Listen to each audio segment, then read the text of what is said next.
На една улица празни, а на следната преполни контейнери. Ваква е сликата денеска во главниот град. Состојбата е веќе позната, но граѓаните велат ништо не се менува. Катастроф. Стварно многу непристојно, непријатно, нездраво.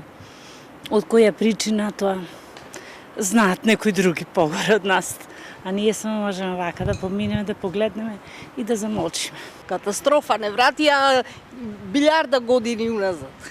Страшна работа. Се е парјаво. Ѓубре, листови, све има. Нечистот. Порано имаше и улици миева, сега ни тоа не го прават. Дали крајот на локалните избори ќе стави крај на сликата во главниот град? Граѓаните скептични дека нешто ќе се подобри. Не верувам. Тоа е борба за партии. Само за партии, партиски, а некој нешто да смени, шанси нема. Сигурно дека нема да се смени. Сите обеќаваат, а ништо не прават. Од искуство не знам.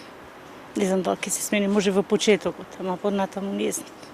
Од јавното предпријатие Комунална хигиена велат само за еден ден собираат и до 400.000 килограми отпад. Откако ќе ги испразнат контейнерите, екипите ги мијат и дезинфицираат со цел да се намали ширењето на инфекции.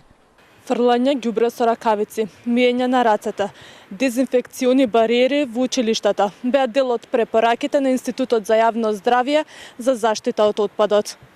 Мерките на надлежните наидоа и на критики од стручната фела. Лекарите посочија дека не секоја препорака е логична. Сметаат дека носењето заштита при фрлање отпад е оправдано само за оние што ракуваат со смет или за лица со астма и белодробни заболувања. Од друга страна пак, правниците велат дека одговорност мора да има. Го вперуваат прстот кон раководството на Комунална хигиена и ги советуваат граѓаните дека може да ги тужат надлежните и да бараат надомесна штета.